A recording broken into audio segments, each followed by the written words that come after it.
রবিবার বিকেলে চাকমাঘাটে তীব্র রাজনৈতিক উত্তেজনা। বিধায়ক রঞ্জিত দেববর্মার বিরুদ্ধে একাধিক বিস্ফোরক অভিযোগ তুলে রাস্তায় নামল ভারতীয় জনতা পার্টি। 29 কৃষ্ণপুর মণ্ডলের ডাকে মণ্ডল কার্যালয় থেকে শুরু হওয়া প্রতিবাদ মিছিল চাকমাঘাটের বিভিন্ন রাস্তা ঘুরে তুইমধু বাজারে গিয়ে শেষ হয়। অভিযোগ, প্রাক্তন জঙ্গি সংগঠন এটিটিএফ এর সঙ্গে সংশ্লিষ্টতা এবং সাম্প্রতিক ঘটনার উস্কানিমূলক ভূমিকা। মিছিল শেষে বিধায়কের কুশপুতল দাহ গ্রেফতারের দাবিতে বজ্রকণ্ঠ স্লোগান।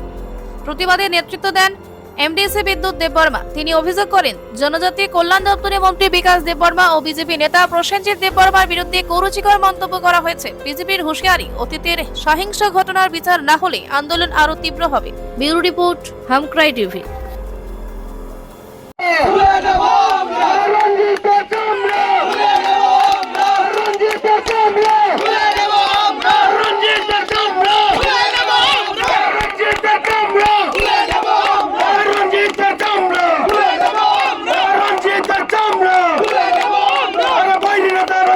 সভা প্রতিবাদ মিছিল এখানে যারা আসলেন মন্ডল থেকে যুব মোর্চা, মহিলা মোর্চা, সবাইকে নমস্কার। আমি উগ্রপন্থী এটিটিএফ এর প্রেসিডেন্ট।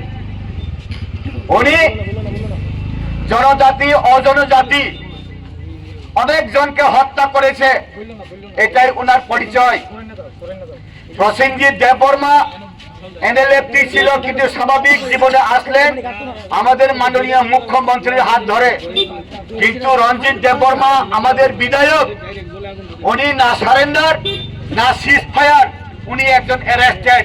প্রত্যেকটা বিভিন্ন থানাতে ওনার নামে কেস আছে।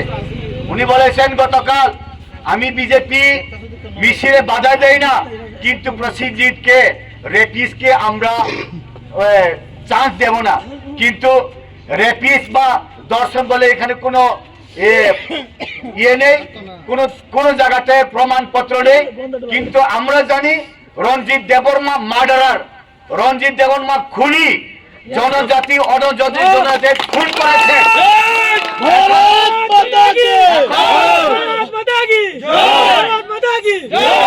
প্রসেনজিৎ বাবু আমাকে বলেছেন, আজকে যদি কোন মহিলাকে আমি যদি রেপ করি বা ধর্ষণ করি, উনি তো প্রতিবাদ করতে পারতেন, উনি কোথায়? উনি তো নেই। রঞ্জিত দেববর্মার ওই মহিলার বয়ফ্রেন্ড নাকি রঞ্জিত দেববর্মাকে? এরকম কোনো প্রমাণই নাই। এখন কোন মহিলা প্রসেনজিৎ দেববর্মার নামে, কোন মহিলা প্রসেনজিৎ দেববর্মার নামে কোনো প্রতিবাদ করে না।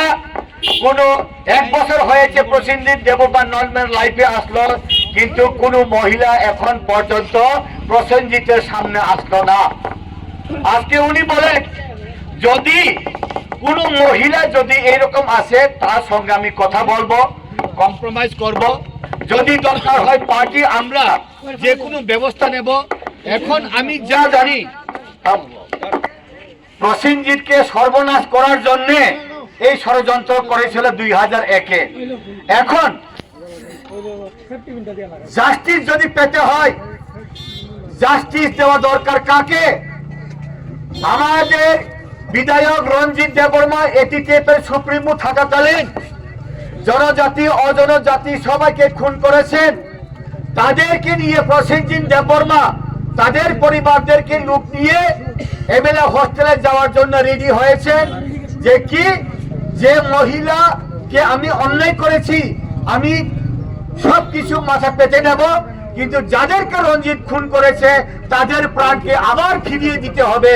যদি ফিরিয়ে না দেয়, সমস্ত আমরা যারা জনজাতি অজনজাতি আমরা যারা সাফার করেছি ওই পরিবারের লোক সব আমরা হাজার হাজার রঞ্জিত দেববর্মার বাড়ি থেকে আমরা ফিরবো না, আমরা থাকবো। প্রতিবাদ করেছে। আর কি বলছে?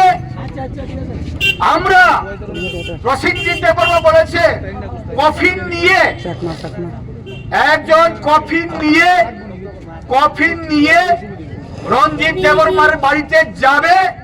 রঞ্জিত দেববর্মার স্ত্রী, রঞ্জিত দেববর্মার মেয়ে, রঞ্জিত দেববর্মার মা বাবা, রঞ্জিত দেববর্মা যেভাবে খুন করেছে তাদেরকে কফিনে বরাবো, এই বলেছেন। যদি এরকম করে বাঁচতে পারবে রঞ্জিত দেববর্মা, বাঁচতে পারবে বিধায়ক। এই জন্যে কি জনজাতি অজনজাতি এইখানে নির্মল দেববর্মা প্রসেনজিতের বড় ভাইকে হত্যা করেছে এটিটিএফ।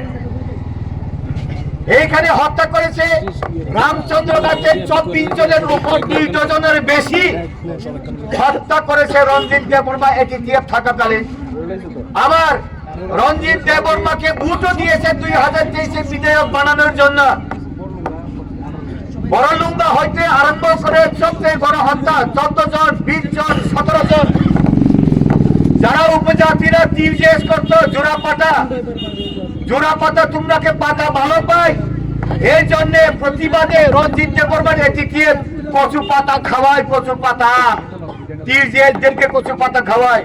জোড়া খুন করে মা বাবাকে হুমকি দিয়েছে, তোমার ছেলেকে আমি খুন করেছি, হত্যা করেছি, কিন্তু তোমরা কানতেও পারবে না। কামাই পর্যন্ত কামাই মাইয়া কাপ খাঙ্গাই গুলে অন্তে হিমানি কপ অব পক থামাইকা যদি তাবো ওয়ান সাবাই ত্রিপুরা সাবাই মিলি হয় যে বুথার জানাই রক দলে দলে যুগ হয় রাজ আগরতলা আদা রঞ্জিত দেববর্মানি নগর থাঙ্গই বিনি হস্টেল চিনি বসা বুদ্রি বুমা বুফানি প্রাণ ভিক্ষারি দে রিয়া খাই চুংজা কাইয়া নিনি নগরে তংনা হেকাই অদিন সামরাই সালচ অদিন ফাইনাই সাবধান সীমিত তঙ্গ লিমিট তঙ্গ প্রত্যেকটা জায়গায় লিমিট তঙ্গ। কারণ প্রসেনজিৎ দেববর্মা একজনকেও খুন করেনি, প্রমাণ নেই কোন থানাতে প্রসেনজিৎ দেববর্মা খুন করেছে এই রকম কোন এফআইআর কোন নথিভুক্ত নেই বন্ধুগণ। কিন্তু এটিটিএফ সুপ্রিমো রঞ্জিত দেববর্মা থাকাকালীন কতজন বাঙালি কতজন ত্রিপুরা মারা গেছে প্রত্যেকটা থানাতে নজির, প্রত্যেকটা থানাতে এফআইআর আছে বন্ধুগণ। একদিন এমন করতে হবে, রেডি থাকেন। প্রসেনজিৎ দেববর্মা বলছেন আমাকে আমি রেডি রাখছি, হাজার হাজার টাকা খরচ করে আমার জায়গা বিক্রি করে হলে যারা বাঙালি ত্রিপুরা যারা মারা গেছেন ওই পরিবারের লোকরা রেডি থাকেন।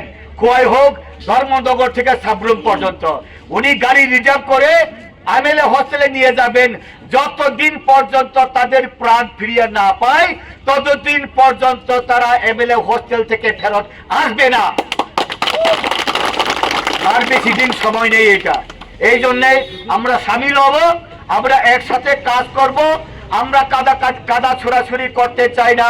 যে অন্যায় করেছে বিচার হতে হবে, যে অন্যায় করেছে জাস্টিস দিতে হবে, জাজমেন্ট হতে হবে।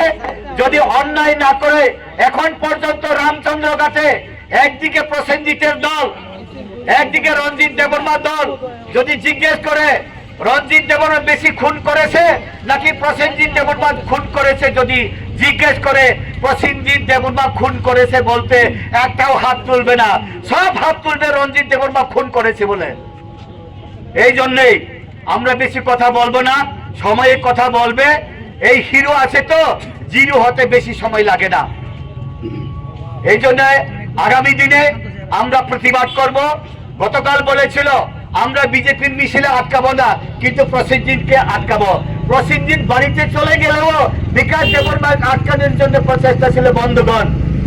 এই শয়তানি এই চালাকি এটা জঙ্গল না, এটা সমাজ। এই জন্য আমরা বলি বন্ধ করুন, এই ছল চাতুরি বন্ধ করা দরকার। এইখানে রাজাকে মাননীয় প্রদ্যুৎ বিক্রম কিশোর দেববর্মাকে সামনে রেখে উগ্রপন্থী হোক আকাম কুকাম অনেক ব্যক্তি তাকে সামনে রেখে উনাকে মহারাজা প্রদ্যুৎ বিক্রমকে অসম্মান করতে চায়। এখন যারা সিপিএম করে রাজ পরিবার বিরোধিতা করে, যারা বিজেপি করে রাজবাড়িকে সম্মান দেয়, যারা সিপিএম থাকাকালীন রাজ পরিবারের বিরোধিতা করেছে তারাই এখন মহারাজার অ্যাডভাইজার হিসেবে কাজ করে, তারাই একদিন রাজবাড়িকে সর্বনাশ করবে এই প্রতিশ্রুতি আমি দিচ্ছি বন্ধুগণ। এর মধ্যে যে কয়েকদিন আগে ডিস্টার্ব করে উনি একটা বার আছেন বন্ধুগণ।